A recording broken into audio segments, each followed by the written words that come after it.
ser parte de esta congregación donde Dios está haciendo cosas grandes, maravillosas en cada una de nuestras vidas, en nuestras familias. El propósito de Dios no va a ser detenido por nadie ni por nada.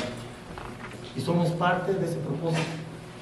Entonces es una situación de sumo agradecimiento al Señor. Bendito Padre, te damos muchas gracias, Señor Jesucristo, por todas tus bendiciones. Eres grande, eres majestuoso, eres maravilloso, Señor. Así te vemos, así te estamos conociendo, Señor, y te damos gracias por esta tu iglesia, en la cual tú nos has hecho parte de ella, Señor. Nos has dado el privilegio de ser parte de la familia de Dios, parte de esa congregación, de la congregación de los santos, y nos reunimos para adorar, para exaltarte, para conocer más de ti. Te pedimos, Señor, que siempre estemos en tus propósitos. Sabemos que nada nos va a separar del amor de Cristo, nada nos va a separar de tus propósitos. Estamos aquí en ti para adorarte, Señor, para exaltarte, para aprender a vivir conforme a tus principios y poderlos dar a conocer tu grandeza, tus maravillas, tus proezas en cada uno de nosotros. Bendito y alabado sea tu nombre por toda la eternidad, Señor Jesucristo, Padre eterno. Amén. Muy bien. Bueno, vamos a tratar un poquito con un seguimiento de la parte de la disciplina, y vamos a tener una doble porción, ¿sí? Que va a ser algo muy especial. Y también vamos a tratar una situación muy difícil, pero Dios tiene algo especial para nosotros, para esta iglesia. Es una iglesia muy especial, ¿sí? Porque nosotros estamos viendo al Dios de la Biblia y estamos conociendo y tratando de vivir en su gracia, conformados a Él. Y eso Dios lo respalda. Dios respalda la obediencia, no los sacrificios. Eso es lo que Dios quiere, obediencia de nuestro corazón. Vamos a ver algo con respecto a la disciplina y la madurez. Tengo poco tiempo, me voy a apurar, ¿sí? Porque también vamos a tener aquí al pastor maestro de esta iglesia, ¿sí? A nuestro amado pastor, y él nos va a dar la segunda parte de esta predicación. Esta es la figura de la disciplina, donde la iglesia se mueve al ámbito de la madurez, a la formación del carácter maduro de un creyente genuino. Es en la disciplina, en la vida disciplinada, como veíamos, si recuerdan, hace 15 días, o en la vida disciplinada en Él, o en la vida disciplinada por Él. En cualquiera de los dos ámbitos, Dios nos lleva a formación de carácter, a madurez, crecimiento espiritual. Y esa es la vida que Dios ha propuesto para nosotros. Una vida espiritual, una vida en el Espíritu, una vida andando en el Espíritu, una vida andando en su amor. Esa es la madurez del creyente. Eso es lo que va a impactar mi familia, lo que va a impactar mi matrimonio. Es Dios mismo obrando, manifestándose en el creyente. Este medio de gracia nos permite edificarnos. Qué hermoso es esto. Cuidarnos unos a otros. Mostrarnos un amor verdadero. Este es el amor que el apóstol Pablo y el Señor en toda la palabra nos muestra, pero aquí en Primera de Pedro 1, 22, vamos a tomar como base este verso. Lo traigo yo aquí en varias versiones. No sé si se me está moviendo aquí en la pantalla.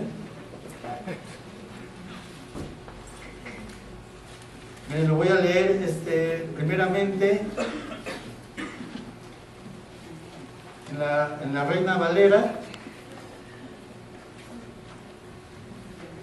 Reina Valera 60, Primera de Pedro. ¿Sí ya lo tiene? 1, 22. Habiendo purificado vuestras almas por la obediencia a la verdad, mediante el Espíritu, para el amor fraternal no fingido, amaos unos a otros entrañablemente, de corazón puro, siendo renacidos no de simiente corruptible, sino de incorruptible, por la palabra de Dios que vive y permanece para siempre. Y aquí también traigo otra versión.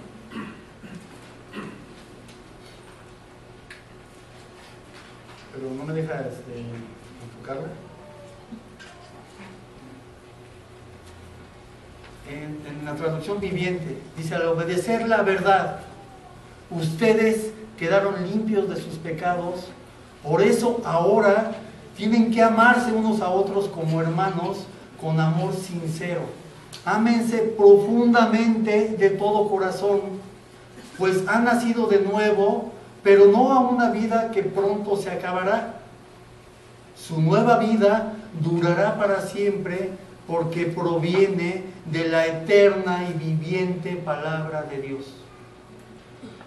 Es en la base del amor en donde el creyente se mueve. Esa es la esencia del carácter de Dios y debe de ser la esencia del creyente.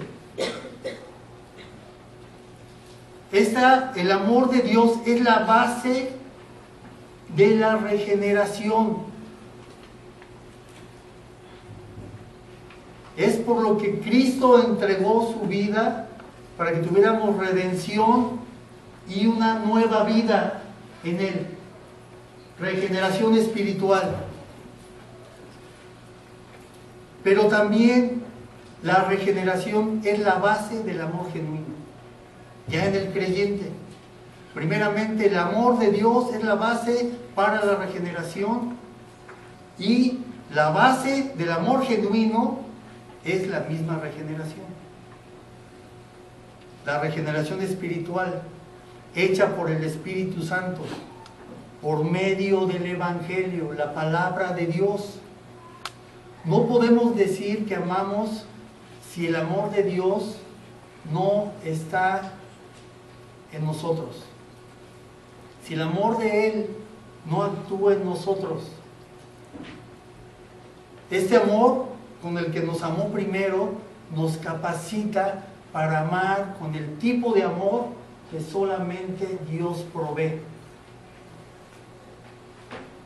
Y esto es lo más maravilloso a lo que puede tener acceso un creyente: al amor de Dios, el amor que solamente Dios ha provisto para nuestras vidas, para nuestras familias, para mi diario vivir. Pero este amor verdaderamente se exhibe cada vez que se extiende para ayudar al prójimo en su punto de mayor necesidad. Es ahí donde se muestra el amor. Es ahí donde se mostró el amor para con nosotros en Cristo Jesús, que aún siendo pecadores, Cristo murió por nosotros. Y es ahí donde el creyente, en la situación más difícil de tu hermano que tienes al lado, de tu esposa, de tus hijos, de nosotros como familia de Dios, que nos ayudemos los unos a los otros en ese amor fraternal, en ese amor profundo, en ese amor sincero. Es ahí en la necesidad en donde se muestra ese verdadero amor. La regeneración también tiene dos frentes. Primero, la regeneración de nuestro ser interior. Qué precioso es esto. Es el mayor regalo que pudo haber obtenido un hombre pecador, un hombre perdido en sus mismas dolencias, en sus debilidades, en sus pasiones. Cristo impartió vida por gracia, por medio de la fe. Qué hermoso es esto. Esta manifestación del amor de Dios. Y ahora la segunda parte de la regeneración es la manifestación del amor de Dios que llegó a nosotros, impartiendo vida espiritual, purificándonos de nuestra maldad, principalmente de hábitos egoístas, siendo corruptos de mente y de corazón. Y ahora el Espíritu de Dios nos capacita al amor ágape con el que Cristo nos amó. Ese es el amor que está dispuesto. Si no amamos con esa clase de amor, es porque no le hemos creído al Señor, pero ese amor está dispuesto para manifestarlo en nuestro diario vivir. Porque es por el Espíritu. La vida espiritual es por el Espíritu, es por gracia. No es por capacidades personales, sino es por lo que Dios provee. Dios nos capacita al amor con el mismo amor con el que Él nos amó, para amar a nuestro prójimo. Por eso el segundo gran mandamiento nos habla de esto. Amaos los unos a los otros. ¿Sí? Y aquí el apóstol nos está hablando de un amor entrañable, de un amor profundo, del amor de Dios, el amor de Dios. Vamos a 1 de Juan 3, 14, 18. 1 de Juan 3, 14 al 18. Nosotros sabemos que hemos pasado de muerte a vida.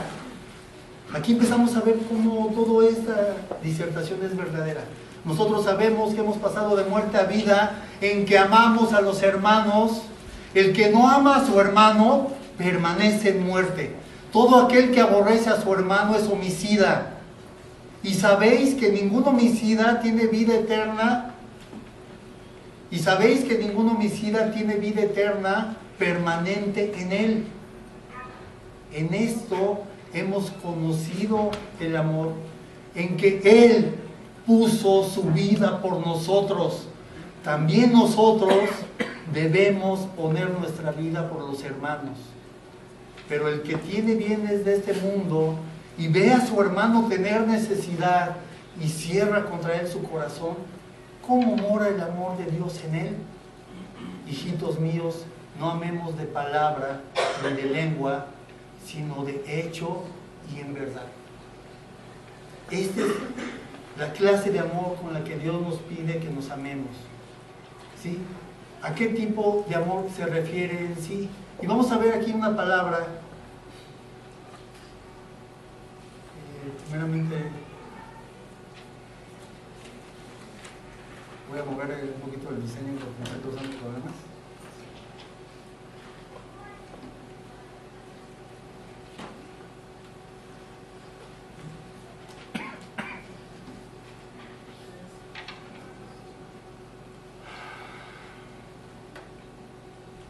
Voy a una palabra. Vamos a Juan 13, 34, 35.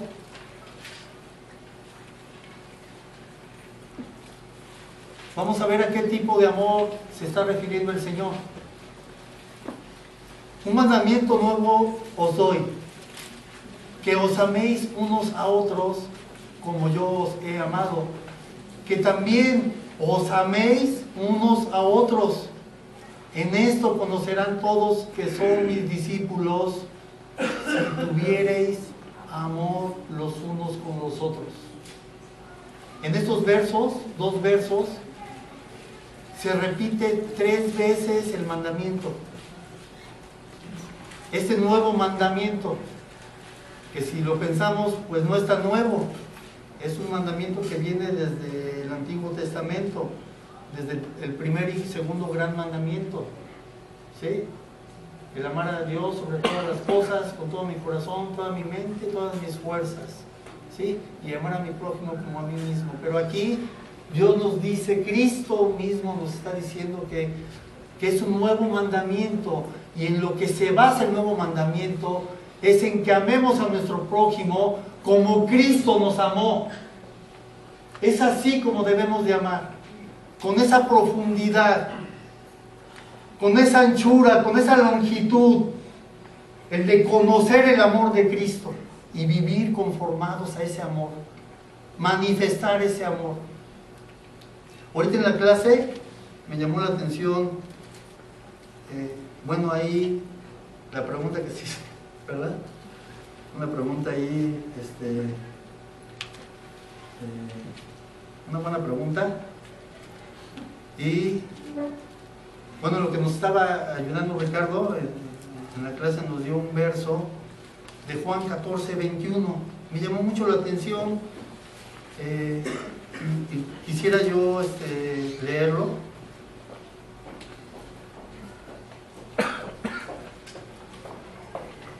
Voy a leer del verso 20, Juan 14.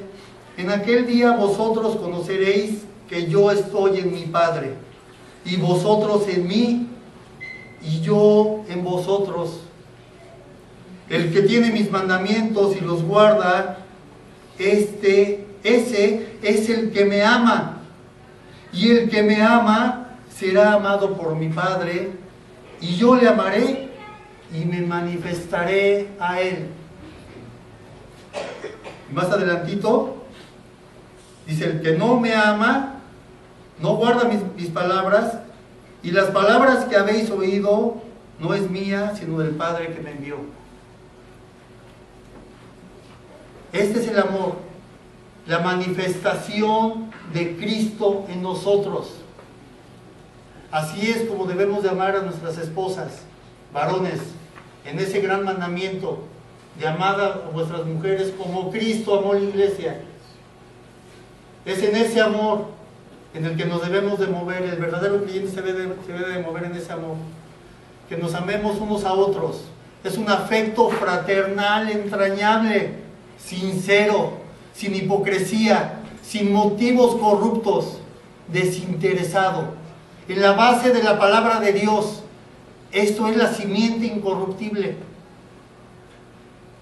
que produce tanto la regeneración como la vida sobrenatural, la vida espiritual, la vida que permanece para siempre, vida eterna, basado en la vida de Cristo, entregada en la cruz y dada, revelada en su palabra viva, eficaz, que imparte vida y es eficaz para cualquier circunstancia de vida.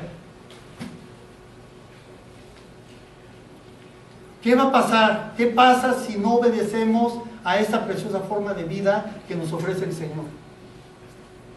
Rechazar su palabra, y con eso estamos rechazando al Dios de la palabra. Cuando le decimos no, desobedecemos la palabra, ¿sí? O una de dos, o no somos creyentes, o somos creyentes que no hemos entendido la bendición de la obediencia, la bendición de disciplinarnos en el Señor, la bendición de entregar mi vida en sacrificio vivo, santo, agradable al Señor. Y todo estamos hablando de su gracia, estamos hablando de su manifestación, del mismo amor con el que Cristo nos amó. Es el amor que hoy se está manifestando en tu corazón, en el corazón del creyente. Ese amor permanente. Pero aquí el apóstol Pedro da una transición en 1 de Pedro 2:1. Dice: por tanto, desechando toda malicia, todo engaño, hipocresía, envidias y toda difamación. El apóstol nos llama a un cambio de vida total, radical. Es lo que vemos durante la primera epístola de Pedro. Y en la segunda carta, en el capítulo 2, vemos lo que produce la incredulidad, la duda, la falta de fe. Vemos que la lucha contra los falsos maestros, en segunda de Pedro, el apóstol empieza a tratar contra los falsos maestros y los falsos profetas. En este segundo capítulo nos muestra las herejías destructoras.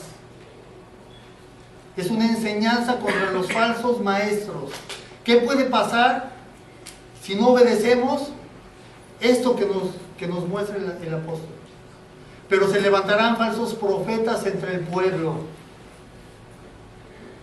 así como habrá también falsos maestros entre ellos, los cuales encubiertamente introducirán herejías destructoras, negando incluso al Señor que los compró, trayendo sobre sí una destrucción repentina. Muchos seguirán su sensualidad y por causa de ellos el camino de la verdad será blasfemado, y en su avaricia os explotarán con palabras falsas. El juicio de ellos desde hace mucho tiempo no está ocioso, ni su perdición dormida. Sigo en 2 de Pedro 2, del 12 al 15, la parte A. Pero estos, como animales irracionales, nacidos como criaturas de instinto, para ser capturados y destruidos, blasfemando de lo que ignoran, serán también destruidos con la destrucción de estas criaturas, sufriendo el mal como pago de su iniquidad, cuando por deleite andan en placeres disolutos durante el día, son manchas e inmundicias, deleitándose en sus engaños mientras banquetean con vosotros. Tienen los ojos llenos de adulterio y nunca cesan de pecar, seducen a las almas inestables, tienen un corazón ejercitado en la avaricia, son hijos de maldición, abandonando el camino recto, se han extraviado. Esa es la condición de un falso maestro, de una persona que nunca le ha creído al Señor, ¿sí? Y lo que van a intentar es hacer cosas totalmente contrarias a la palabra, contrarias a la santidad del que es 3 veces santo, en contra de su iglesia, que es en donde Dios manifiesta su santidad, en donde Dios manifiesta su grandeza, en donde Dios levanta a las familias que Él diseñó desde un principio, familias llenas de piedad, llenas de su amor, llenas de su misericordia. En Tito 1, 15, 16 habla un poco del tono de los falsos maestros. Todas las cosas son puras para los puros, pero más para los corrompidos e incrédulos nada es puro, sino que tanto su mente como su conciencia están corrompidas. Profesan conocer a Dios, pero con sus hechos lo niegan, siendo abominables y desobedientes e inútiles para cualquier obra buena. Y aquí tengo una exhortación apostólica de Judas. No quise ponerle más porque no tengo tiempo. ¿Qué nos dice la palabra de Dios acerca de los falsos maestros y cuál es la instrucción apostólica? En Judas 17 al 21, pero vosotros, amados, acordaos de las palabras que antes fueron dichas por los apóstoles de nuestro Señor Jesucristo, quienes os decían: en los últimos tiempos habrá burladores que irán tras sus propias pasiones impías. Estos son los que causan divisiones, individuos mundanos que no tienen el Espíritu. Pero vosotros, amados, edificándoos en vuestra santísima fe, orando en el Espíritu Santo, conservaos en el amor de Dios, esperando ansiosamente la misericordia de nuestro Señor Jesucristo para vida eterna.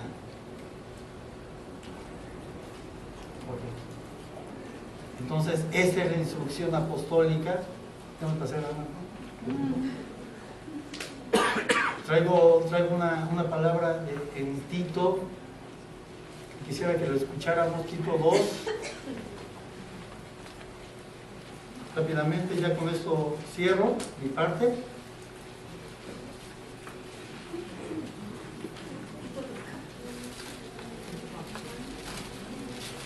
Tito 2. Así como el apóstol Pedro, en toda la primera de Pedro, espero que la lean en su casa como tarea, es algo muy importante, nos enseña cómo vivir. Aquí el apóstol Pablo, escribiendo a Tito,